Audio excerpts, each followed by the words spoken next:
श्री जगदीश प्रसाद गुप्ता छत्तीसगढ़ शासन में chief engineer के पद से रिटायर होने के बाद श्री द्वारिका महाराज स्मृति न्यास के तत्वाधान में श्री द्वारकाधीश एवं बागेश्वर महादेव मंदिर का वर्ष 2005 में अपने पुत्रों इंजीनियर कुंजन गुप्ता एवं इंजीनियर भुवन गुप्ता के सहयोग से अवंती विहार रायपुर छत्तीसगढ़ में निर्माण करवाया। श्रीमद् भागवत कथा, राम कथा, गीता तत्व, वेदांत आदि के तात्पर्य को व्यासपीठ से कहने के कारण संतों द्वारा इन्हें आचार्य श्री जगदीश भी कहा जाता है। अपना संपूर्ण जीवन परमात्मा की सेवा में दिया उन्होंने परमात्मा भगवान श्री द्वारिकाधीश के दिव्य गुणों और कर्मों को लेकर अभी तक 15 ग्रंथ लिखे हैं, जिन ग्रंथों को भारतवर्ष के जगत गुरु और महापुरुष संतों के द्वारा आशीर्वाद प्राप्त हुआ है। अभी कठोपनिषद सरलतम बोध नामक ग्रंथ जो 7 विचारों में लिखा गया है। पंचम विचार परमात्म को जानने और प्राप्त करने का सर्वोत्तम साधन पर उनका उद्बोधन आप सुन रहे हैं। क्योंकि परमात्मा का बोध हो गया है, आपका आत्मबल इतना बढ़ जाएगा कि हम क्या बताएं। उनके शरणागत होइए परम अधिकारी मुनि, जिज्ञासु बनकर जानने पर वे ही हमको भगवान से प्रेम करना सिखाएंगे।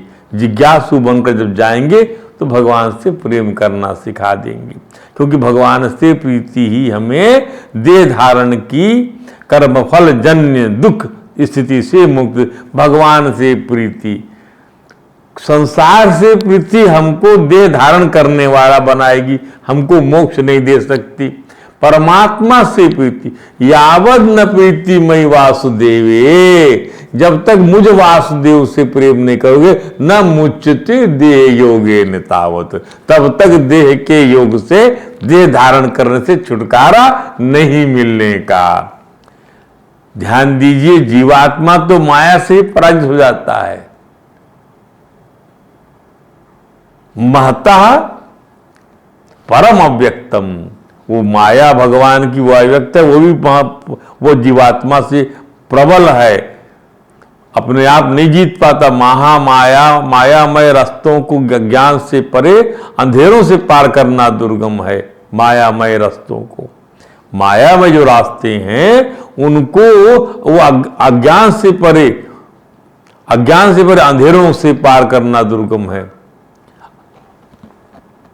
मायामय रास्तों को अज्ञान से परे अंधेरों से पार करना, अज्ञान से ग्रस्त अंधेरों से पार करना दुर्गम है। आत्मज्ञानी सनत कुमार जी ने श्रीमद् भागवत में सम्राट पृथ्वी को तत्व ज्ञान का उपदेश करते हुए यही तो समझाया क्या कि कृच्छो महानिः भवार्णमं प्रवेशाम षड्वर्ग नक्रम सुखेन तीतीर्षन्ते तत्त्वं हरे भगवतो भजनीमंघ्रीं कृतो रूपम व्यसनमुत्तर दुस्तरार्णम। ये उपदेश आप देखिए राजाओं को मिलता है, अर्थात ऐसे लोगों को मिलता है जो मनुष्यों में जो उनका शासक और राजा है। अर्थात जब आप भी इंद्रियों को जीत लेंगे आप भी राजा बन जाएंगे, मन को जीत लेंगे आप भी राजा बन। हर किसी को मन दिया, हर आदमी मन का राजा है, पर मन का राजा बनता कहाँ है? वो मन का राजा ऐसे बन गया, नशा करके मन का राजा बन गया, बस नशे में सब सोच रहा है। अरे इंद्रियों को नियंत्रित करके परमात्मा में लगाने की प्रक्रिया में आओ, तब मन के राजा बनोगे। मन के राजा तभी बन पाओगे जब इंद्रियों को विषयों से निवृत्त करते हुए आप उसको लीन करो। मन के अंदर कोई इंद्रिय नहीं, कोई उसका विषय नहीं, केवल मन हूं। कोई मन नहीं, केवल बुद्धि हूं, कोई बुद्धि नहीं। जो है मैं सब लीन हो चुका हूं, मेरी समस्त बुद्धि के साथ में मेरा संबंध हो गया है, मेरी व्यक्तिगत कोई बुद्धि नहीं है। ध्यान दीजिए क्या समझाया। ये हमने इस मंत्र को पहले भी बताया था, फिर भी समझाते हैं कि भाई भव सागर, क्योंकि देखिए बार बार भगवत प्राप्ति के तहत जैसे बार बार वही नाम लेते हैं, भगवान कृष्ण ने बार बार कहा कि मेरे पास आ जाओ, मेरे पास आ जाओ, मुझ में मन लगाओ, मुझे बुद्धि लगाओ, मेरे सिवा कुछ नहीं है। मेरे उचित लगाओगे शब्द, तो वही बात को आप कहीं घुमा फिरा के बोले जा नहीं, आपको जिस प्रकार से बच्चे के समझ में आ जावे तो बार बार उसके माता पिता उसको नाना प्रकार से बहलाते हुए कि बहल जाएगा, इस प्रकार से पुचकारते हुए, डपटते हुए, अच्छा चलो इसको चॉकलेट दिला देते, अच्छा उससे फिर आंख दिखाते, डराते, तो नाना प्रकार से समझाकर उसको संस्कार देते हैं। तो ये संस्कार देने की, आत्मज्ञान का संस्कार देने की क्रिया है, प्रक्रिया है। आपके अंदर के आवरण को फाड़ फाड़ के निकाल दिया जा रहा है, आवरण भंग करने का काम किया जा रहा है। यही जो है संस्कार, आपको शुद्ध किया जा रहा है, आपके मन को शुद्ध, बुद्धि को विशुद्ध बनाया जा रहा है। आत्मा तो विशुद्ध है ही। तो राजन, यह जो है आप योग आदि साधनों से इसे सुखपूर्वक पार कर ले संसार सागर को, यह बड़ा कठिन है। यह बड़ा कठिन है। क्यों? कि यह भव सागर मन और इंद्रिय रूपी मगरमच्छों से भरा। ये मगरमच्छ हैं, पकड़ लेते हैं, छोड़ते नहीं हैं। कहाँ जा रहे हो हमको छोड़ के? इस विषय रूपी जल जो है रस है, इस रस में ही रहते हैं ना, ये सब रस है। जल वो है, क्या भगवान ने कि मैं जल में रस हूं, जल में मैं रसो हम अपि अवसु, रसो हम अपसु कौन्तेय, रसो हम अपसु कौन्तेय, जल में मैं रस हूं। तो उस दीनदयाल प्रभु के साथ आपका साधन में इनके इस तरीके से इन मगरमच्छों के रहते आप योग आदि साधनों से इसे पार कर ले, संभव नहीं है। आप केवल और केवल पार कर सकेंगे, सरल तभी होगा जब उस दीन बंधु शरणागत वत्सल भगवान नारायण श्रीमन की भक्ति ज्ञान विरोध के योग से अपना कर्णधार बना लेंगे। उनको आप भगवान श्री नारायण को, भगवान श्री कृष्ण को, भगवान श्री राम को, भगवान श्री शिव को, जिसको आप जो है अपना इष्ट मानते हो, उनको भक्ति ज्ञान विराग के योग से, भक्ति ज्ञान विराग के योग से, ध्यान दीजिए, अपना कर्णधार बना लीजिए कि मेरे कर्णधार हैं, मेरी नौका को खे के उस पार ले जाएंगे, तभी मैं इसको पार पाऊंगा। नहीं तो इसकी मेरी नौका को पलट देंगे मन रूपी जो है मगरमच्छ, देखो मेरी प्रज्ञा को हर लेंगे ये। भगवान की आराधनी चरण कमलों की नौका बना लो, देर मत करो और अनायास इस दुस्तर समुद्र को पार कर लो। अरे परमात्मा है क्या? तत्व ज्ञान है क्या? हम क्यों दुख पा रहे हैं? संताप जलन क्यों हो रही है हमें? हम जो कुछ कर रहे हैं उसका परिणाम क्या होगा? इस तरफ बिल्कुल नहीं देखते हम। इस प्रकार नहीं देखना ही हमारी रात है, हमारा अंधेरा है, अज्ञान रूपी रात है हमारी, हम नहीं देख रहे हैं। इसलिए यमराज कहते हैं उठो उठो उठो, झटकोरते हैं जीव को। भगवान भी तो यही राजा अर्जुन से कहते हैं, तुम भोग रूपी रात्रि में निद्रा मग्न होकर सोच रहे हो पार्थ, तुम भोग रूपी रात्रि में निद्रा मग्न होकर सोच रहे हो। आत्मज्ञान के प्रकाश में जहां रात्रि ही नहीं है, अनुभव करना है तो मुनियों की भांति परमात्मा तत्व का चिंतन करो, मुनियों की भांति। भगवान ने इसको कहा, देखिए भगवान युद्ध भी करने बोलते हैं और साथ कहते हैं कि तस्मात् सर्वेषु कालेषु मामनुस्मर युद्ध च। भगवान कहते हैं बुद्धियुक्तो जहाती है, बुद्धियुक्तो जहाती है, उभे सुकृत दुष्कृते, तस्मात् योगाय युजस्व योगा कर्मसु कौशलम। तस्मात् योगाय, योग के लिए प्रयत्न करो, अर्थात उस स्टेज में आओ तो सही। जब उस स्टेज में आओगे, उस क्लास को क्वालिफाई कर जाओगे, फिर उस क्लास की किताबें नहीं पढ़ना पड़ेगा, सब हृदय में अंकित हो जाएगा। क्या पढ़ते हैं आप लोग? नहीं, जिस किताब को क्वालिफाई करते हैं उसकी विद्या, उसका ज्ञान अंकित हो जाता है हृदय में। ध्यान दीजिए, मोह निशा सब सो निहारा। तो मोह की रात्रि में सब शयन कर रहे हैं। किस रात्रि में सो रहे हैं सब? कि मोह की रात्रि में सो रहे हैं। मोह निशा, मोह की रात्रि में सब सो रहे हैं। एक भौतिक रात्रि होती है और एक जो है आध्यात्म ज्ञान की रात्रि में कहा जाए तो मोह की रात्रि। भैया तेरी तो मोह निद्रा भी, तेरा मोह गया नहीं अभी, तू जो समझ नहीं पा रहा है उस परमात्मा को।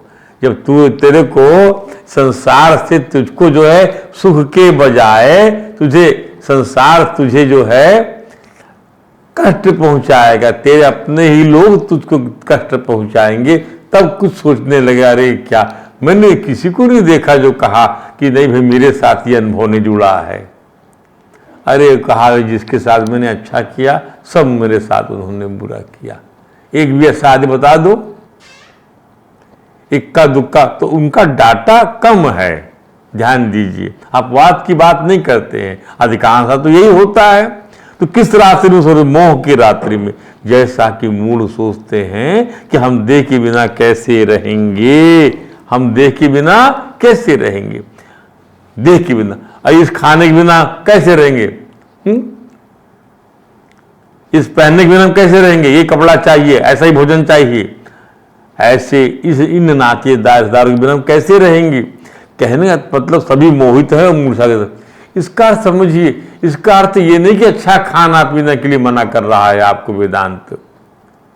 इसका अर्थ नहीं कि आपको अच्छे दोस्त मित्र के साथ में रहने के लिए मना कर रहा है वेदांत।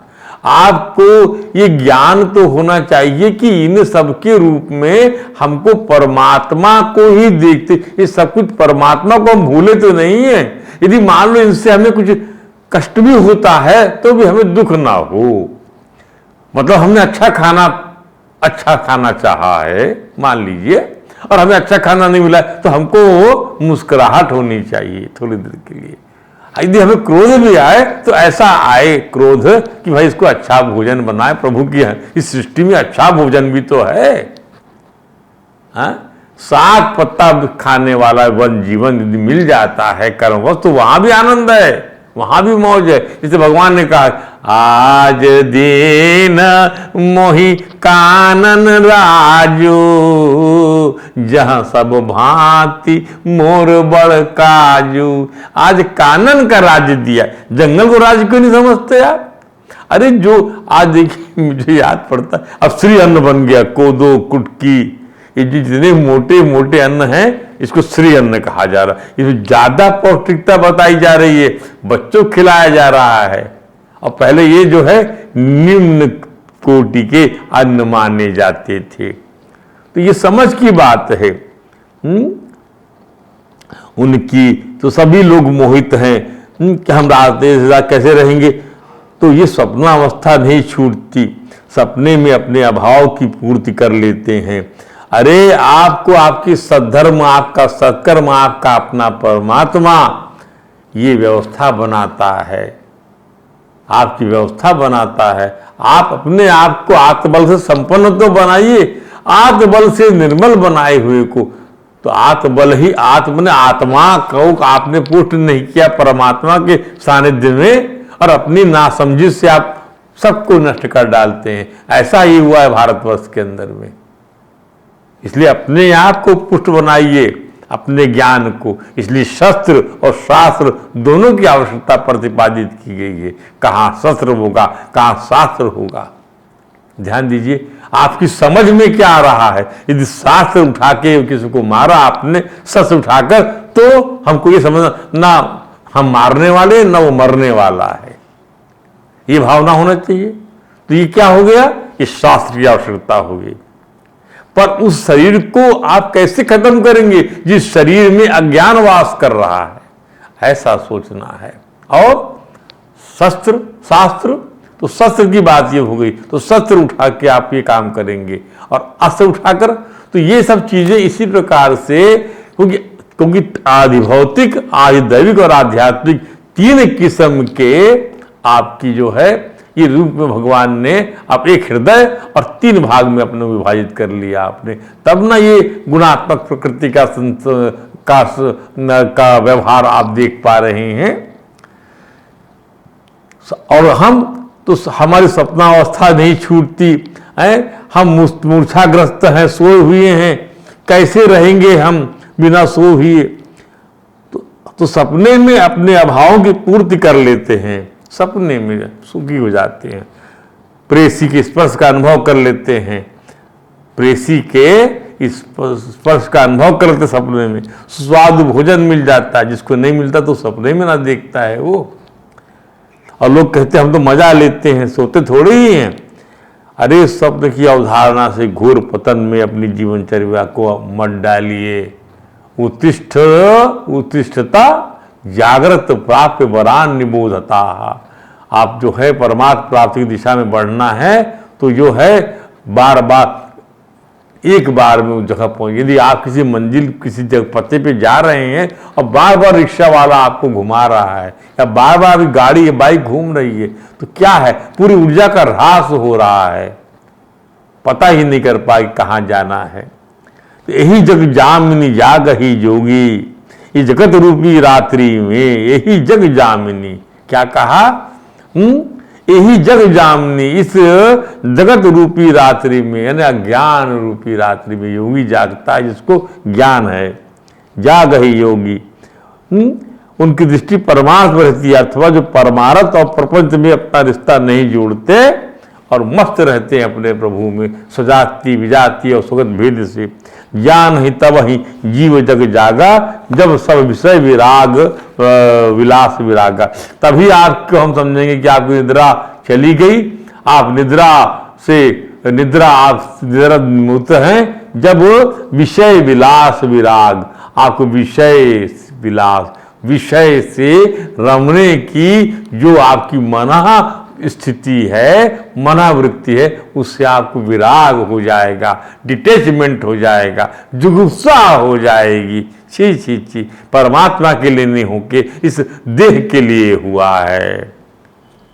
तो आप ऐसा सोचने लग जाएंगे, तब समझिए आप जागृत हो जाएंगे कि ये हम जो है तब हम अब जगे हुए नहीं है, हम सो हुए हैं।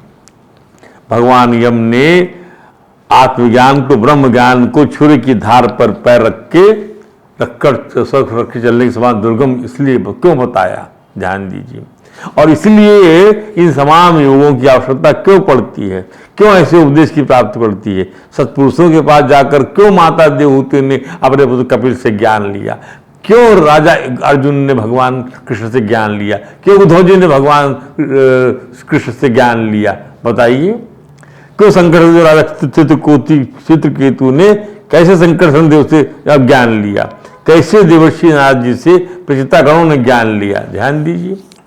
अब देखिए ध्यान से आगे, लोग स्थूल चीज के समान आत्मा को देखना चाहते हैं, स्थूल चीज के समान, जैसे कोई वस्तु सामने, कोई ऑब्जेक्ट है, इस रूप में आत्मा को देखना चाहते हैं।